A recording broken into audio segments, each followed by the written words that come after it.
Hello students, next हम देख लेते हैं question number 11 part 2। Next last में अपने क्या पार्ट 1 डिस्कस किया था। अब देखते हैं सेकंड वाला क्या कह रहा है।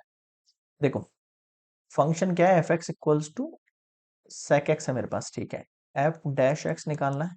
क्या हो जाएगा, limit h tends to zero x plus h minus f x one में एच। ठीक है, ठीक है सर। यानी फंक्शन के अंदर आपको एक्स प्लस एच पुट करना है। यहाँ पर कर दो put, limit h tends to zero sec है ये वैल्यू। ठीक है, तो ये हो जाएगी x प्लस एच हो जाएगी इस वैल्यू के अंदर, इस x की जगह ये आ गया वैल्यू, और माइनस हो जाएगा sec x, और अपॉन में कितना आ जाएगा, ये h। इस h को 2 मिनट के लिए मैं साइड में रखता हूँ, यानी बाहर थोड़ा सा।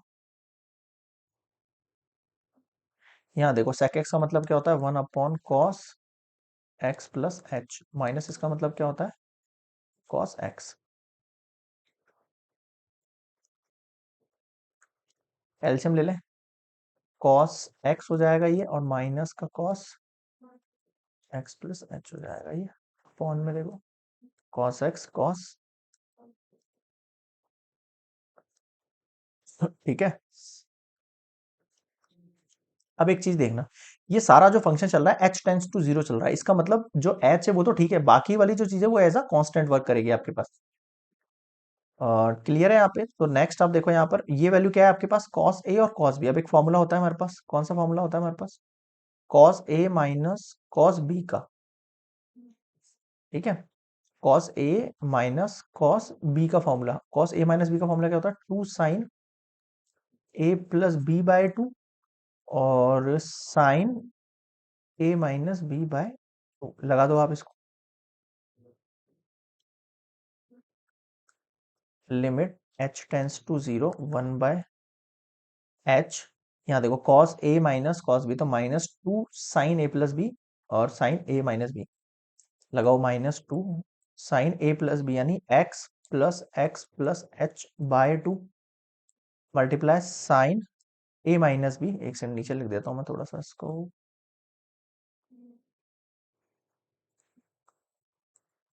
a माइनस बी यानी x माइनस h हो जाएगा डिवाइड बाय 2। ठीक है, और ये ब्रैकेट पे क्लोज हो गया, और इसके डिवाइड वाली वैल्यू को लिखी नहीं मैंने। देखो, इसके डिवाइड वाली वैल्यू है ना, एज इट इज पुट करो आप ये वाली, cos x और cos x प्लस h। अब मैं इसको नेक्स्ट स्लाइड पे लिखता हूँ थोड़ा साफ तरीके से। एफ डैश क्या है आपके पास, देखिए, limit h tends to zero 1/h, ऊपर क्या है, -2 साइन x, और x कितना हो गया, 2x plus h, -2 sine 2x plus h by 2, dot sine x x cancel out हो गया, sign minus h by 2।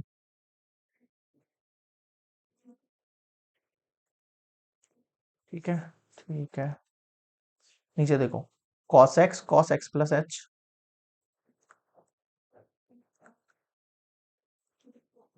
Bracket close. ठीक है, अब देखना, ये जो cos x है इसमें आप वैल्यू पुट कर नहीं सकते हो, क्योंकि ये h टेंस टू चल रहा है हमारे पास वैल्यू।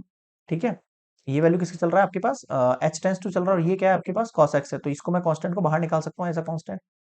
तो मैंने cos x बाहर निकाल दिया, इसको छोड़ो अभी थोड़ी देर के लिए ना। इस पर आओ वापस, limit h tends to zero 1/h। यहाँ देखो क्या वैल्यू बची है मेरे पास, यहाँ मेरे पास वैल्यू बच गई है -2 sine 2x plus H bye 2। ठीक है, एंड यहाँ वैल्यू बच गई है आपके पास साइन माइनस एच बाय 2, और नीचे बच गया कॉस एक्स प्लस एच। ठीक है, ठीक है, ठीक है, यहाँ तक समझ में आ गया सारे पॉइंट्स। ठीक है, आगे के लिए अब आप थोड़ा सा ध्यान देना, क्या मैं इस 2 को इसके नीचे लिख सकता हूँ, उससे होगा क्या वो देखना आप, इंपॉर्टेंट चीज क्या है, उससे होगा क्या। मैं इसको, आपको एक फॉर्मूला याद होगा, limit x tends to zero sine x upon x की वैल्यू कितनी होती है, 1 होती है। तो मैं इस 2 को इसके नीचे लगा रहा हूँ, है ना, देखना कला करिए आप, ये 2 इसके नीचे लगा के, ठीक है, इसके डिनोमिनेटर में डाल रहा हूँ इस चीज को, इसके डिनोमिनेटर के अंदर डाल रहा हूँ इस चीज को, देखना कैसे। ये नेगेटिव का साइन है ना, ये भी आप भले ही इसके साथ पुट कर दो, कोई इशू नहीं है आपके पास। यहाँ पर वैल्यू देखो क्या बची है आपके पास, साइन 2x, इन दोनों को सेपरेट कर दो वापस से ना, इन दोनों को फिर से सेपरेट कर दो आप। इस 2 को इसके नीचे सेपरेट करा, ये कितना हो गया आपके पास, x plus h by to हो गया। अगेन ये -2 एज इट इज इसके नीचे डाल दिया मैंने, एज इट इज, क्योंकि वापस ऊपर जाके ऊपर ही जा सकता है ये, है ना। और यहाँ पर क्या है, sine minus h by two है, और इसको मैं इसके नीचे लिख देता हूँ, माइनस का एच बाय टू लिख सकते हैं ना इसको, माइनस एच बाय टू इसके नीचे, क्योंकि ये 2 वापस से ऊपर जाएगा और ये माइनस एच बाहर आ जाएगा, ऐसे तो होगा। अपॉन में क्या है आपके पास, कॉस एक्स प्लस एच है, ब्रैकेट क्लोज। ऐसी तो है मेरी condition.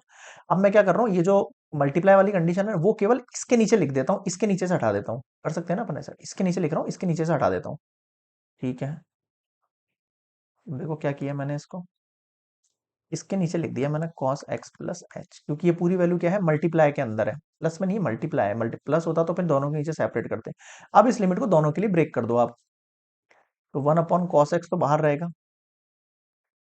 Limit h tends to 0, sine x plus h by two upon cos x plus h dot limit h tends to 0, sine minus h by two upon minus h by two. अब मैंने आपको अभी बताया, ये hint दिया यहाँ पे, इस पूरे की वैल्यू कितनी होनी चाहिए, 1 होनी चाहिए, होनी चाहिए 1/cos x। यहाँ पर आप लिमिट अप्लाई कर दो, लिमिट अप्लाई करोगे तो h की वैल्यू देखो, यहाँ भी 0 है, यहाँ भी 0 है, ऐसा ही है ना। तो आपके पास वैल्यू क्या बचेगी एक्चुअल में, यहाँ साइन एक्स बचेगा ओनली, और नीचे क्या बचेगा, ओनली कॉस एक्स बचेगा, और यहाँ इंटू में 1 बचेगा। तो देखो वैल्यू क्या बच गई आपके पास, 1/cos x multiply sine x अपन कॉस एक्स, कितना हो गया 10, इसको ऊपर भेजेंगे तो कितना हो जाएगा, sec x डॉट 10x हो गया। ये लो आपका एफ डैश का वैल्यू। बताओ क्या समझ में नहीं आया, यही आपका आंसर है। क्लियर है यहाँ पे, क्वेश्चन 11 पार्ट 2 कंप्लीट। ठीक है, तो एफ डैश यानी sec x का जब भी आपसे डेरिवेटिव पूछे तो आप क्या बोलोगे, sec x डॉट 10x बोलोगे। क्लास 12 के ना आपको ये याद करने पड़ेंगे एज अ फॉर्मूलाज, अभी तो आपको प्रूफ करने के लिए पूछ रहा है, क्लास 12 में प्रूफ नहीं पूछेगा इनका, सीधे इनका अप्लाई बोलेगा कैलकुलस के अंदर।